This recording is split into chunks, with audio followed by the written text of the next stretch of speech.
हम आपसे प्रश्न पूछ रहे हैं चरणों में विनती लगा के, क्या गृहस्थी गुरु नामदान दे सकता है? और वो नहीं दे सकता तो क्यों नहीं दे सकता? क्या भेद है? गृहस्थी गुरु नामदान देने का अधिकारी क्यों नहीं है? आप कृपया करके इन भक्तों को बताएं, इन जीवों को बताएं, हम पर उपकार करें। शाहे बंदगी सतनाम जी।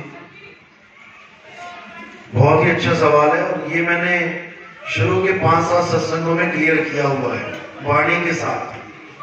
साहिब कहते हैं जिसका गुरु है गिरही और चेला गिरही होए, कीच कीच को धोवते धागे न छूटे कोई। यानी तुम्हारे कपड़े में कीचड़ लग गया और तुम उसी कीचड़ से उस दाग को धोने की कोशिश कर रहे हो तो ये सफल नहीं होगा। तुम्हें शुद्ध पानी से उस दाग को धोना पड़ेगा। इसीलिए कबीर साहब ने बोला कि एक आम जीव जब ग्रस्त में पड़ता है तो ना चाहते हुए विकारों में उलझ जाता है, काम में उलझ जाता है, क्रोध आने लग जाता है, मोह में उलझ जाता है, बीवी का मोह, बच्चों का मोह। अगर गुरु भी इन विकारों में पड़ा हुआ मिल जाए, बच्चों में, बीवी में, काम वासना भी है, बच्चे पैदा कर रहा है, मोह भी है, अपना बेटा नहीं छूट रहा, बेटे की शादी कर रहा है और वो खरबों उड़ा रहा है, संगत के पैसों से बेटे का पूरा ब्याह कर रहा है, ये सब घोर नरक को जाएंगे ये लोग, नरकवासी, नरकगामी होंगे ये लोग। साहिब ने इनको ठग बोला है। गिरही होके कथे ज्ञान, अमली होके धरे ध्यान, साधु होके कूटे भग, कहे कबीर ये तीनों ठग। गिरही होके कथे ज्ञान, खुद तो काम वासना से निकल नहीं पा रहा और सत्संग में बता रहा है हमें काम क्रोध पे काबू करना चाहिए। पर तेरा कितना काबू है भाई? तुम्हारा कितना काबू है? एक YouTube चैनल पे एक बाबा बोल रहा था, टोपी वाला बाबा, कहता दया 2 प्रकार की होती है। एक प्रकार की दया होती है जीव हत्या ना करना, और दूसरे प्रकार की जो दया होती है वो बीज का नाश ना करना। एक ही बार में कितने जीव चले जाते हैं। अब उससे कोई पूछने वाला हो, तेरे खुद बीवी बच्चे, तेरे खुद बेटा बेटी, कितने जीवों का तूने नाश कर दिया। हमें समझा रहा है कि जीव का नाश नहीं करना है।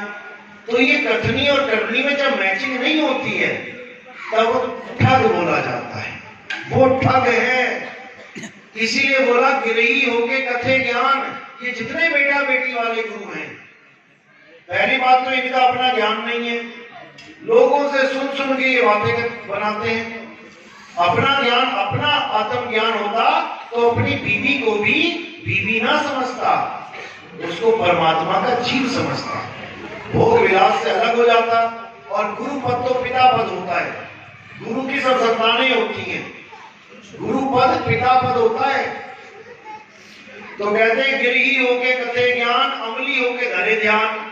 अब कई बाबा कहते हैं जी मैं तो सुट्टा इसलिए लगाता हूं, उसके बाद मैं शुद्ध हो जाता हूं और मैं परमात्मा में लीन हो जाता हूं। अच्छा, यानी सुट्टा लगाओगे तो परमात्मा में लीन होगे। एक अहमदाबाद का भगत था, फोन करता है जी हमारे यहाँ तो गुरु जी गांजा पीते हैं, उससे क्या परमात्मा मिल जाएगा?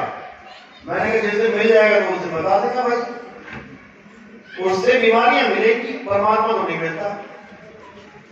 तो ये साहिब ने ठग बोला है। जो गुरु अपने बच्चों को गतियां देके जाते हैं, ये महा मोह में पड़े हुए जीव हैं।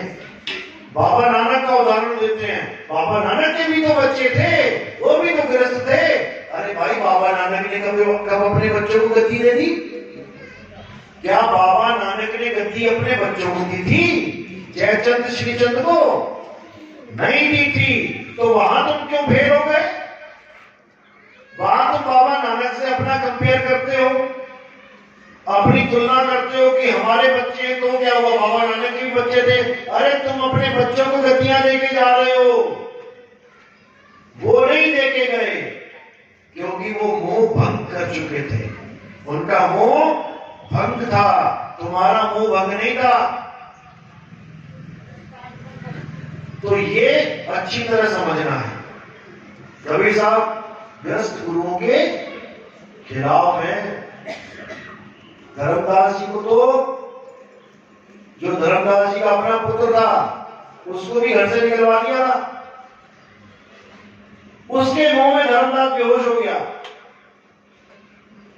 फिर उसको जगाया, उठ भाई ये काल का दूत है, ये कलेश करेगा, तेरा नाम लेके फिर तेरे नाम पे गद्दी और चला देगा, इसको बाहर कर।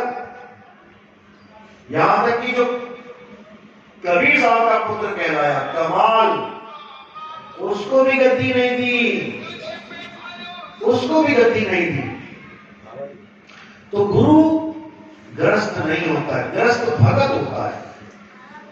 क्योंकि जब भक्ति होती है तो काम क्रोध खुद ही निकल जाता है, फिर बीवी और बहन में कोई फर्क ही नहीं रह जाता। क्या करोगे बीवी बना के? जब आत्मा के निज आनंद में आ गए तो चमड़े में क्या आनंद लोगे?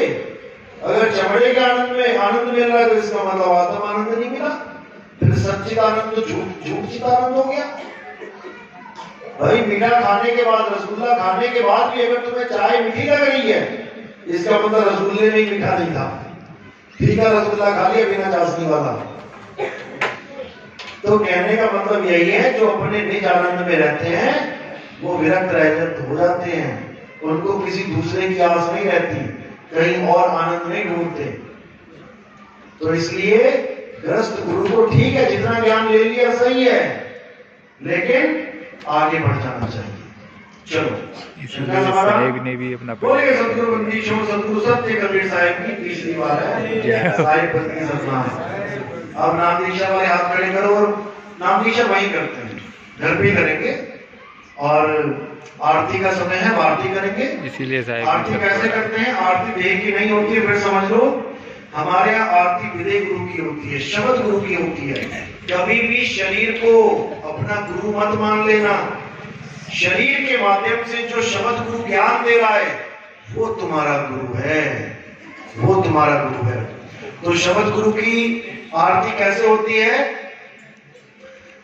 अब इतने ज्यादा भगत है तो हमने एक तरीका निकाला है कि एक आदमी आके आप सब भक्तों की तरफ से फूल शीश पे धर देगा। शीश पे क्यों धरे? क्योंकि अंगूठे से लेके सिर तक ये सब काया है। ये फूल परमात्मा को यानी विदेह को समर्पित किए जाते हैं। काया से बाहर लखे हंस कहावै सोए, तो काया से बाहर फूल अर्पण किए जाते हैं। उसके बाद आपने आरती घुमानी है, शब्द गुरु की आरती होगी। और कोई योगदान में अगर सेवा करना चाहता है तो उसका स्थान है चरणों पे। फूलों का स्थान है सबसे ऊपर क्योंकि मालिक है, और माया का स्थान है सबसे नीचे क्योंकि दासी है। माया संतों के चरणों की दासी है, उसको चरणों में रहने दो। जिसने माया को गले में या सिर पे बैठाया फिर उसका हाल बताइए आपको। चलो बोलिए सतगुरु बंदीशोर सतगुरु सत्य कबीर साहिब की सदा ही जय।